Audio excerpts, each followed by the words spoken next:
베드로전서 3장 13절에서 17절 말씀을 제가 읽어드리겠습니다.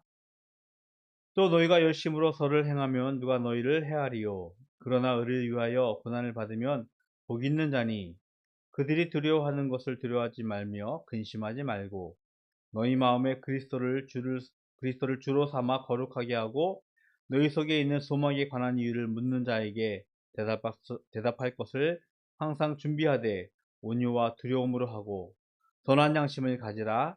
이는 그리스도 안에 있는 너희의 선행을 욕하는 자들로 그 비방하는 일에 부끄러움을 당하게 하려 함이라. 선을 행함으로 고난 받는 것이 하나님의 뜻일진데 악을 행함으로 고난 받는 것보다 나으니라. 아멘.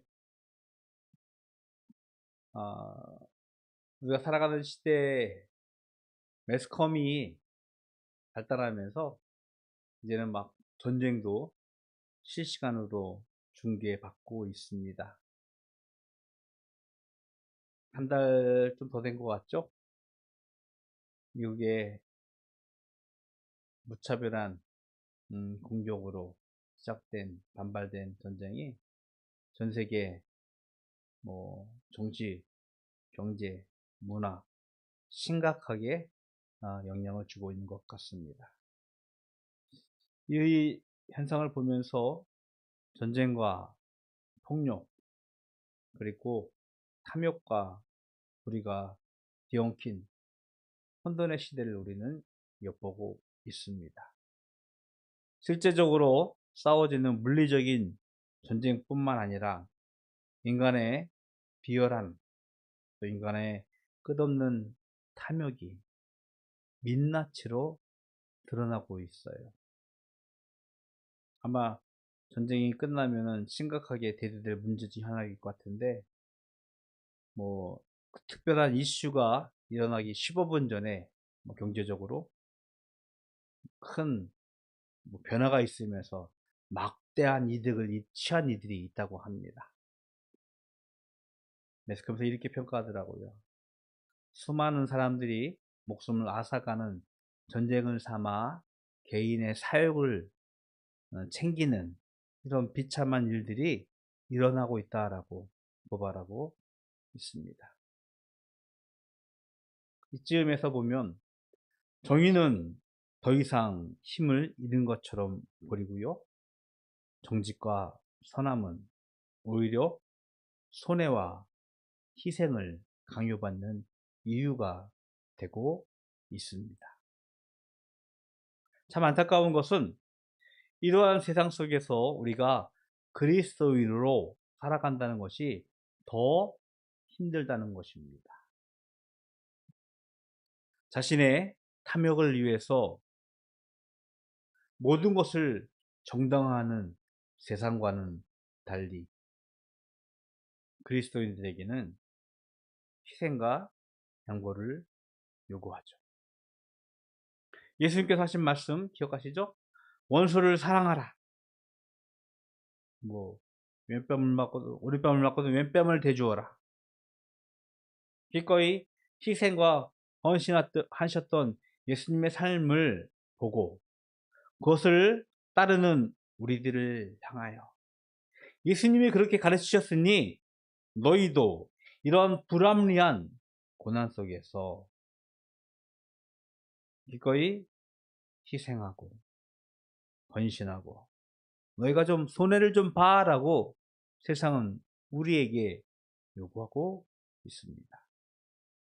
자신들의 이익과 탐욕을 위해서는 수단 방법을 가리지 않으면서 그리스도인들에게는 예수님의 희생과 헌신을 두둔하며 엉뚱하게 손가락질하는 경우를 우리는 종종 경험하게 되어집니다.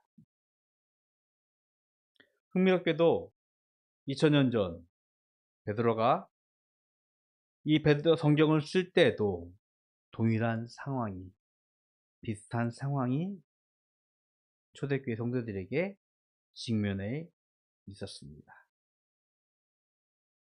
과연 이런 불합리한 구조 속에서 고난 앞에서 우리는 끝까지 인내하면서 희생하면서 손해를 감내할 수 있을까요? 예수님의 가르침이 여전히 우리 삶의 지침이 되어서 우리가 그 지침을 따라서 살아갈 수 있을까요? 오늘 말씀을 좀 묵상해 보면서 우리가 이러한 상황 속에서도 여전히 선을 행해야 되는 이유를 한번 좀 살펴보기를 원합니다.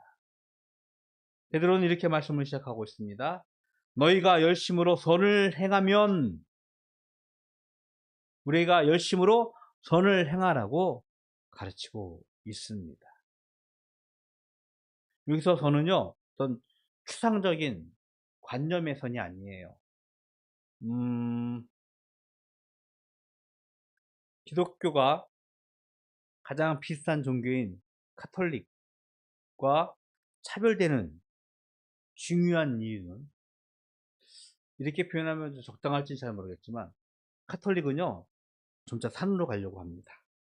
고립무원, 그들만 세상을 지어서 수도원 생활을 하면서 선을 행하려고 가르치고 있습니다. 물론 근자에는 그들이 정의사회의 구현을 위해서 많은 모습을 보이지만 삶과는 좀 떨어진 그런 모습으로 선을 가르치고 있죠. 근데 기독교는 반대로 우리 서민들의 삶으로, 일반 사람들의 삶으로 깊숙이 투명해서 살아가고 있기 때문에 어찌 보면은 그들의 가르침이 우리의 실제적인 삶과는 괴리가 있는 것처럼 느끼면서 비난을 받는 거가 종종 있어요. 금욕적인 생활을 해가면서 자신의 몸에다가 어떤 상처를 내가면서 하는, 보행을 하는 종교의 선이 아니라 예수 그리스도께서 성경에서 말씀하고 있는 선은 우리의 실제적인 삶 가운데서 구조적인 악, 구조적인 모순, 이것들과 부닥치면서 실제로 삶 속에서 드러내는 구체적인 행위, 이 선을 우리들에게 말씀을 하고 있습니다. 손해를 감수하면서도 정직을 선택해야 하고요. 미움을 받으면서도 사랑을 실천해야 하고요. 불의를 당하면서도 의를 행하는 삶을 우리들에게 요구하고 있습니다. 그런데요, 아주 솔직히 고백하면 이런 타락한 본성을 가진 우리가 이 말씀을 가지고 부여잡고 살아가려고 하면은 결코 이룰 수 없습니다. 그렇죠? 우리의 본능대로 받은 대로 대갚아주고, 나도 내 탐욕의 바구니를 가득 채워가면서 살아가고 싶은 게 인지상정, 저와 여러분의 솔직한 본능일 것입니다. 저는 그래서 신앙은, 우리 그리스도의 신앙은요, 척하며 사는 것이다 라고 이야기하고 싶어요. 나의 본능은 거부해요. 나는 그러고 싶지 않아요.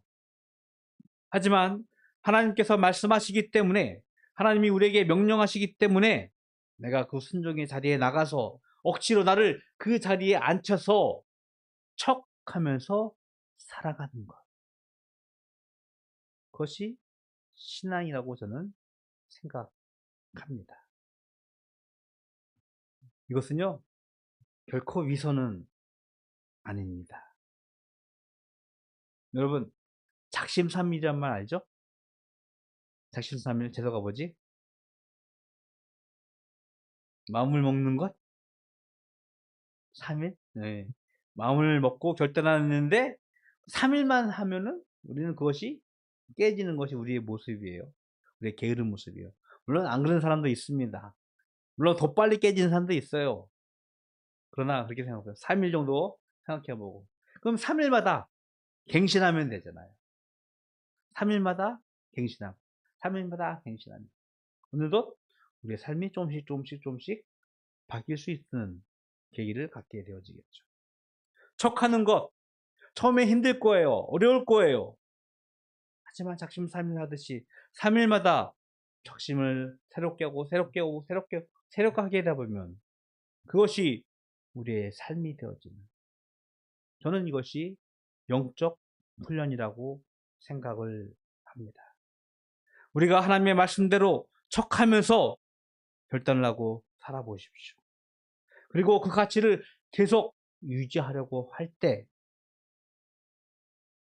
성령님께서는요, 우리를 마침내 변화시켜서 그의 새로운 피조물로 태어나게 하고 그 하나님의 말씀에 순조롭게 순종하면서 살아갈 수 있는 변화된 존재로 우리를 만드시리라 믿습니다.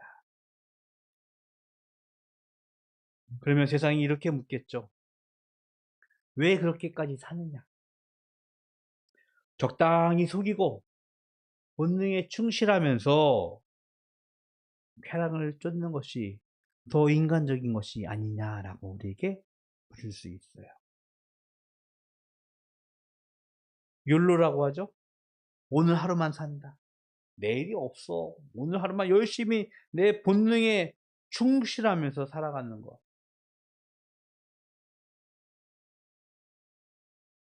좀 다른 의미일지 모르겠지만 우리에게 약속된, 우리를 위하여 예비된 하나님의 소망과는 분명히 거리가 있다고 생각합니다.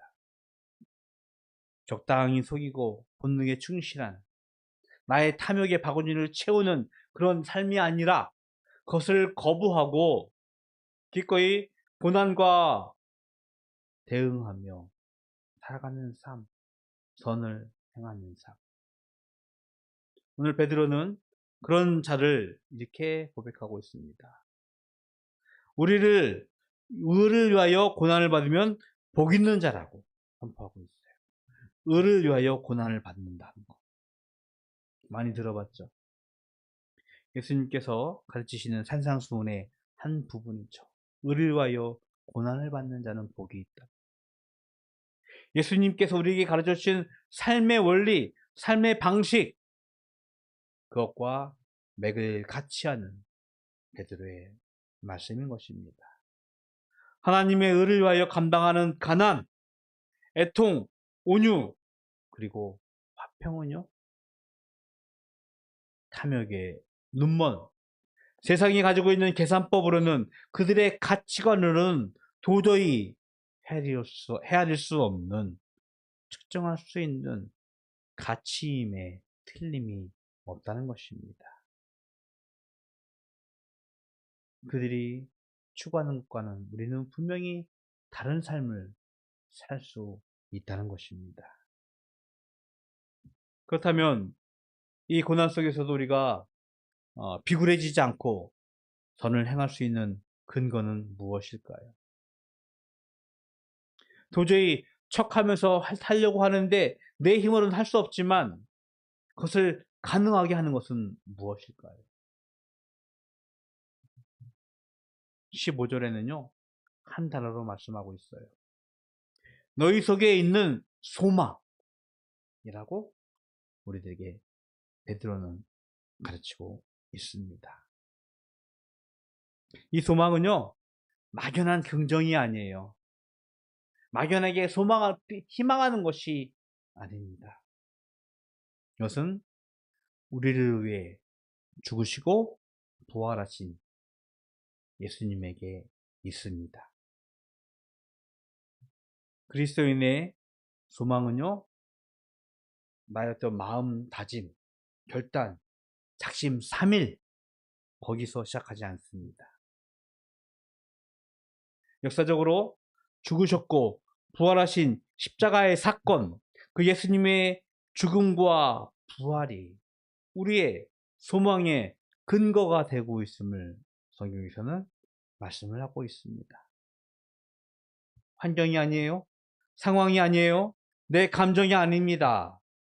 우리 안에 살아계신 예수 그리스도가 이 고난 가운데서 우리가 선을 행할 수 있는 소망의 근거가 되어주시고 우리의 힘이 되어진다는 것입니다.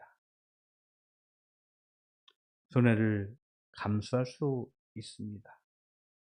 억울함 속에서도 침묵하며 인내할 수 있습니다. 그리고 마침내 고난 속에서도 소망을 잃지 않을 수 있습니다. 왜? 우리의 소망은요, 이 땅에 있지 않기 때문이에요. 예수님께서 죽으셨고 부활하셔서 마침내 우리에게 영원한 생명을 주신 그 약속, 그것에 우리는 우리의 소망이 있고 기꺼이 이 고난 속에 있는 세상 가운데서도 선을 행할 수 있는 힘을 갖게 되어진다는 것입니다. 그래서 베드로는요, 우리에게 마지막으로 이렇게 권면을 합니다. 16절의 말씀이에요. 선한 양심을 가지라. 이 양심을 딱 받아들이는 순간, 어린 시절이라면, 조금 순수했던 시절이라면, 그래, 양심에 따라 사람을 살아야지라고 쉽게 받아들일 수 있었는데, 모르겠습니다. 때를 묻었는지 나이가 들으면서 정말 양심이 우리의 삶의 근거가 될 것인가 라는 생각을 해보면 약간 회의적이에요. 근데 매스컴을 통해서 우리 국내 정치의 이야기를 듣거나 또 법조인들의 어떤 대답을, 이렇게 말을 보면 다 그들이 이야기합니다. 뭐 이렇게 이분법적으로 생각할 수는 없겠지만 분명히 이분법적인데, 뭐 양쪽에 어떤 진보와 보수가 있다면 어느 편에 섰던 법조인들은 다 이렇게 얘기합니다. 법과 양심에 따라 뭐 판단했고 법과 양심에 따라 행동합니다라고 이야기를 합니다. 그런데 똑같은 사안을 가지고 각각 다르게 판단하고 가치를 매기고 있어요. 양심은 시대에 따라서, 환경에 따라서, 자신에게 주어진 이익과 자신에게 주어진 형편에 따라서 변하는 것이 양심인 것 같아요. 씁쓸하죠. 그래서 이 양심을 생각해 보면은 믿을 수 있을까? 라고 반문을 해 보게 되어지지만, 오늘 성경에서 말씀하고 있는 선한 양심, 그리스도인의 양심은 그들과는 다릅니다. 선한 양심은 변하지 않는 그리스도 예수에게 있습니다. 그의 통치 아래에서 있습니다. 이 양심은 생명을 살리는 양심입니다. 고난 속에서 화평을 추구하는 양심입니다. 그래서 우리가 이 그리스도의 선한 양심을 행할 때는요, 세상은요, 오히려 우리를 바라보면서 자신들의 부끄러움을 자각하게 되어지고 자신들의 부끄러움을 고백할 수밖에 없게 되어질 것입니다. 우리에게 선한 양심, 그리스도의 양심, 생명을 살리는 화평을 추구하는 양심을 가지고 이것을 행하라고 베드로는 우리들에게 권면을 하고 있는 것입니다. 우리는 혼돈의 시대를 살아가고 있습니다.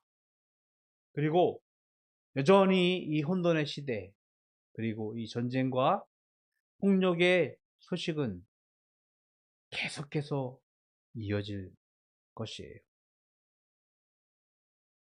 그러나 하나님의 뜻이라면 악을 행하는 고난보다는 선을 행하는 고난을 받는 것이 더 낫다라고 우리들에게 말씀을 하고 있습니다.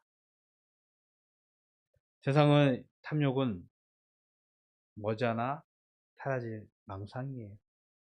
그들의 탐욕은 마침내 사라질 것입니다.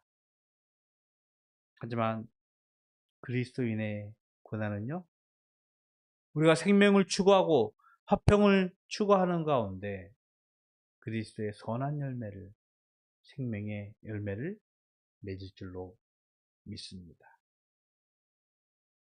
세상이 우리들에게 묻습니다. 왜 그렇게까지 살아야 돼?